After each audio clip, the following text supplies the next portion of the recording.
আসসালামু আলাইকুম রহমতুল্লাহি ওবরাকাতুহু বিসমিল্লাহ আলহামদুলিল্লাহ ওয়াসসালাতু ওয়াসসালামু আলা রাসূলিল্লাহ ওয়া বা'দ।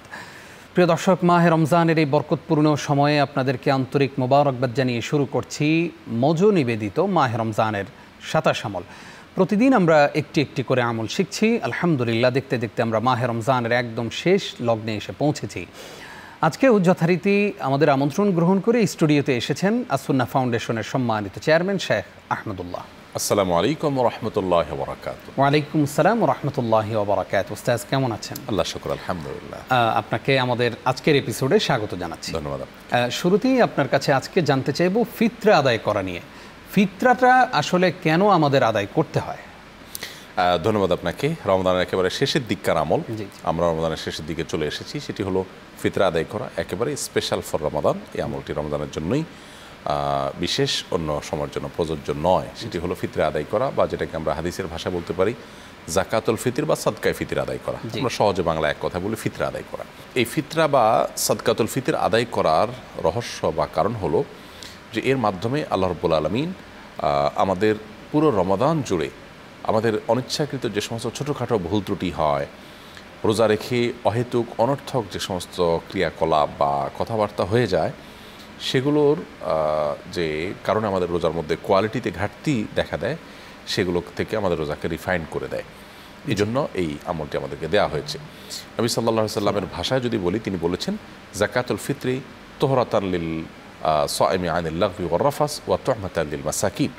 এটি হলো রোজাদারকে অহেতুক অনর্থক কাজ বা ছোটোখাটো যে সমস্ত ভুলভাল হয়ে যায়, যেটার কারণে রোজার গুণগত মান কমে যায়, সেগুলো থেকে তার রোজাটাকে রিফাইন এবং রিফ্রেশড করার জন্য, রোজাটাকে পরিচ্ছন্ন করবার জন্য, এই ভুল ত্রুটি থেকে মুক্ত করে রোজাটাকে কবুলের উপযুক্ত করবার জন্য বিরাট বড় ভূমিকা এই সাদকা ফিতরে রয়েছে। সেই সাথে এটার দ্বিতীয় উদ্দেশ্য হলো তুহমাতান লিল মাসাকিন, মিসকিন অসহায়দের খাবার এবং খাদ্য ব্যবস্থাপনার জন্য। দেখুন, ইসলাম এমন এক কর্মসূচি দিয়েছে, গোটা পৃথিবী জুড়ে মুসলিমরা আছেন, সারা পৃথিবীর মুসলমানরা সবাই যখন সাদকাতুল ফিতর আদায় করবেন ঈদুল ফিতর উপলক্ষে, রমাদান উপলক্ষে, তখন একটি দিনের জন্য অন্তত সারা পৃথিবীর সমস্ত দরিদ্রদের বাসায় খাদ্য বিতরণ কর্মসূচি এটি কিন্তু বাস্তবায়ন হয়ে থাকে। আমরা দেশব্যাপী খাদ্য বিতরণ কর্মসূচির কথা জানি, বিশ্বব্যাপী খাদ্য বিতরণ কর্মসূচির কোনো আইডিয়া বা কোনো আয়োজন পৃথিবীতে নবী করিম সাল্লাল্লাহু আলাইহি ওয়াসাল্লামের আগে, এমনকি তারপরেও পৃথিবীতে কেউ আমার জানামতে দিতে পারেনি যে একটা দিন অন্তত সারা বিশ্বের সব গরিবদের বাসায় খাবার যেন পৌঁছায়। সেই প্ল্যান, সেই প্রোগ্রাম একমাত্র ইসলাম দিয়েছে। সেটার নাম হলো এই ফিতরা বা জাকাতুল ফিতর। দেখুন, এটার একটা আলাদা বিউটি আছে। সেটা হলো, আমরা এর আগে বিভিন্ন এপিসোডে বলেছি, আজকের পৃথিবীর সকল জীবন দর্শন, সকল আপনার সমাজ ব্যবস্থা আপনাকে ভোগের কথা বলবে। সকল বিজ্ঞাপন, দিন শেষে আপনি কিভাবে কিনবেন, খাবেন, ভোগ করবেন, ভালো থাকবেন, এনজয় করবেন, ফুর্তি করবেন, এসব। ইসলাম আমাদেরকে দুটি বিশেষ উৎসব দিয়েছে। উৎসব মানেই তো ভোগ, একটা ঈদুল ফিতর আর একটা ঈদুল আজহা। আনন্দ করা, উৎসব করা, ফুর্তি করা, এই তো এটা তো ইটসেলফ একটা ভোগের আয়োজন। সেই উৎসবের মধ্যে পর্যন্ত ইসলাম আমাদেরকে আগে বলেছে ত্যাগ করতে, ত্যাগের মধ্য দিয়ে ভোগ করার চেষ্টা করতে বলেছেন, পাশাপাশি ভোগ করতে বলেছেন।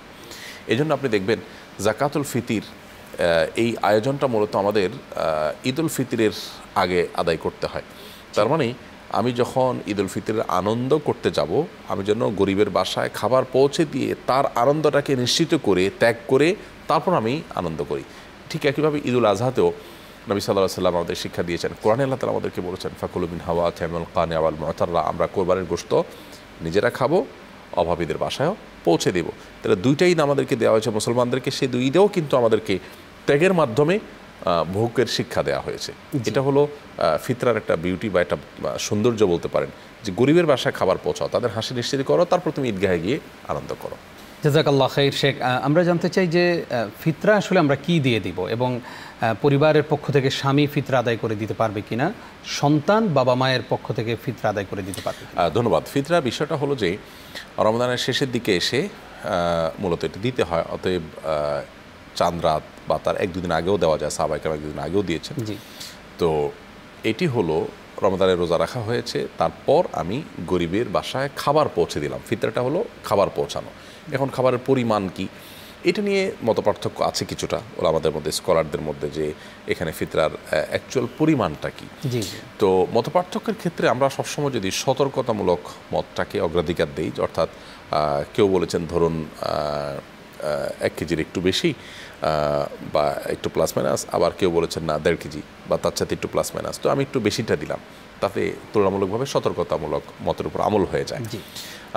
তো এই যে ফিতরা মূলত একদিনের খাবারের আয়োজন মূলত, তো সেটার জন্য খাদ্য থেকে নবী সাল্লাল্লাহু আলাইহি ওয়াসাল্লাম আমাদেরকে প্রিন্সিপাল যে ফুডগুলো তার আমলে ছিল, খেজুর, পনির, কিশমিশ, তারপর আপনার জব, গম, এসব খাবার থেকেই তিনি দিতে বলেছেন।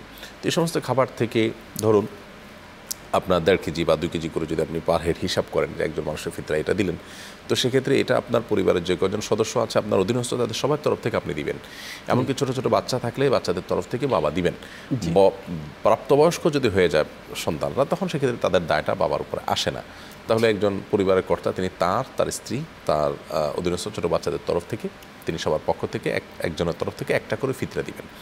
তার মানে 5 জন সদস্য থাকলে 5 জন সদস্যের জন্য 5 জন মিসকিনকে একদিনে খাবার দিলেন, বা একজনকেই 5টা ফিতরার খাবার দিয়ে দিলেন।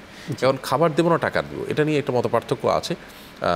রাসূল আকরাম সাল্লাল্লাহু আলাইহি ওয়াসাল্লাম এখানে খাবারের কথা বলেছেন এবং খাবারই দিয়েছেন, এই জন্য সরাসরি খাবার দিলে যদি কোনো গরিবের খাবার নিড থাকে সেটা অবশ্যই উত্তম, কিন্তু সেই সাথে এও মাথা রাখতে হবে যে সবাই যদি খাবার দিতে থাকে তাহলে গরিবের অন্য নিডটা পূরণ হয় না এবং দেখা যায় যে খাবার অনেক বেশি হয়ে যায়।